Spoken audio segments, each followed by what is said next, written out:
नमस्कार दोस्तों, कैसे हैं आप? उम्मीद है बहुत अच्छे होंगे। मुद्दे की बात में एक बार आपका फिर स्वागत है। आज का मुद्दा है कि बाबर को किसने बुलाया? बड़ा मुद्दा गर्म है। आइए इसकी जड़ खोदते हैं कि बाबर को किसने बुलाया। दोस्तों, इतिहास से सीखा जा सकता है, इतिहास से सबक लिया जा सकता है, लेकिन इतिहास को खोद के भविष्य की नींव नहीं जमाई जा सकती है। वर्तमान सुखद नहीं बनाया जा सकता है। लेकिन आजकल इतिहास खोदा जा रहा है और उसकी जो खुदाई में हड्डियां मिल रही हैं, उस हड्डियों को चारों तरफ बिखेरा जा रहा है। किसी के पैर में लग रही हैं, किसी के सर में लग रही हैं और किसी के कहीं लग रही हैं। हो सकता है कि आपके भी लगी हों। हमारा मुद्दा है कि बाबर को किसने बुलाया?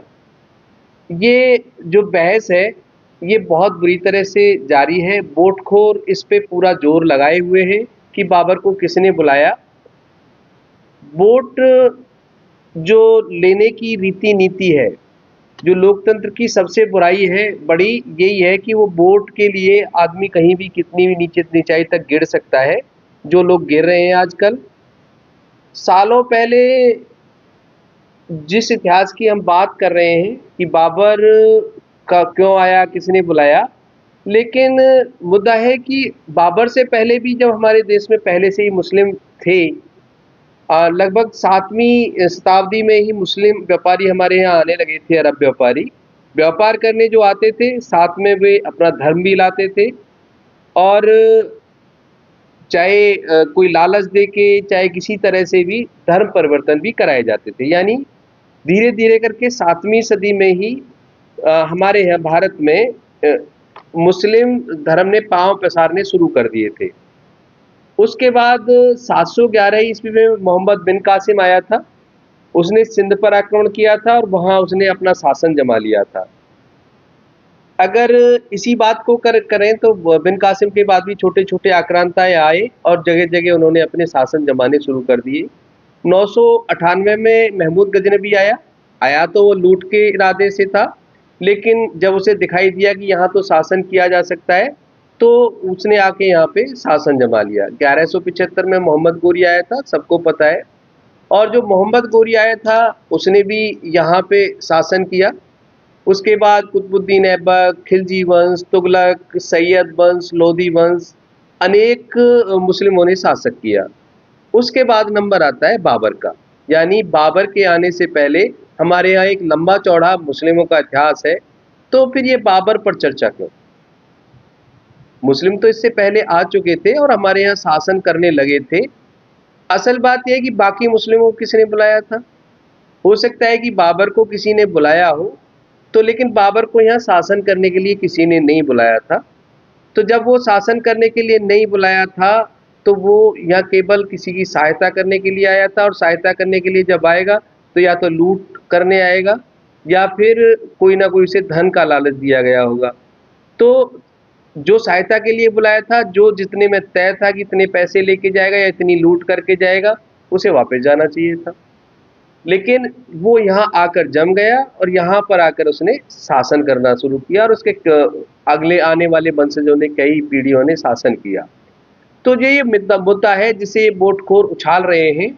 ये मुद्दा इतना बड़ा नहीं है, ना ही बाबर पहला मुस्लिम था जो भारत आया था और जो किसने बुलाया था, किसने नहीं बुलाया था।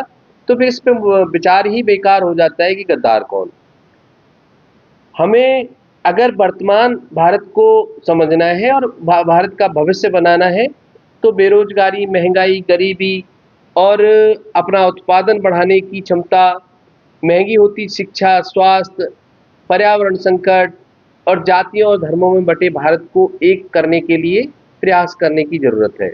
लेकिन इस पर न विपक्ष बोलता है, न पक्ष बोलता है। हमारे यहाँ क्या बोलते हैं? जातीय जनगणना, हिंदू, मुसलमान, मंदिर, मस्जिद, ठीक है? इन चीज़ों पे बात होती है, ना कि जो असली है। अगर शिक्षा की बात कर ली जाए, तो क्या आम आदमी अपने बच्चे को उच्च शिक्षा, तकनीकी शिक्षा दिला सकता है? इतनी महँगी शिक्षा हो गई है। 70% लोग उच्च शिक्षा की फीस नहीं दे सकते हैं। हमारे यहाँ अगर एमबीबीएस करने का विचार बनता है, तो एक लिमिटेड सीट 5-6 हज़ार सीटों के अलावा जो बाकी सीटों की फीस है, इतने बड़े भारत में 1.5 अरब से ऊपर की जनसंख्या में जो एमबीबीएस बच्चा करेगा वो 1 करोड़ से ऊपर खर्च करके करेगा। तो बताइए वो कैसे एक आम आदमी, कैसे एक आम घर, आम परिवार उसके लिए वहन कर सकता है इस खर्च को? इस पर कोई विचार नहीं करता है, ना पक्ष विचार करता है, ना विपक्ष विचार करता है। हमारे यहाँ कानून व्यवस्था, रोजाना नए नए तरीके के अपराध हो रहे हैं और अपराधों की साल दर साल संख्या बढ़ती जा रही है, इस पर कोई विचार नहीं करता है। हमारे पड़ोसी देश हमारी रोजाना जान खा रहे हैं, कुछ ना कुछ हमारे लिए अड़ंगा अड़ा रहे हैं, उस पर कोई विचार नहीं करता है। हमसे नेपाल छिटकता जा रहा है, श्रीलंका छिटकता जा रहा है, बांग्लादेश छिटक गया है, पाकिस्तान हमारी जान को आ रहा है, चीन हमारी जान को आ रहा है, उस पर कोई चर्चा नहीं करता है। अगर आतंकवाद चारों तरफ फैला हुआ, उसकी जड़ें, कल परसों कानपुर की फैक्ट्री में भी पाकिस्तान की पैठ पकड़ी गई है, इस पर कोई चर्चा नहीं करता है। चर्चा क्या होती है? जाति पे, धर्म पे। जाति और धर्म में से क्योंकि खोद कर वोट ली जा सकती हैं, इतिहास की कब्र खोद कर वोट ली जा सकती हैं, उसकी हड्डियों से लोकतंत्र की गद्दी पाई जा सकती है, बस इसलिए ये बहस है। इसलिए आम जनता से तो मेरा तो बस यही कहना है कि इन हड्डी खोरों को, इन वोट खोरों को जूते मारने शुरू कीजिए और अपना अधिकार मांगना शुरू कीजिए, तभी कुछ बात बनेगी।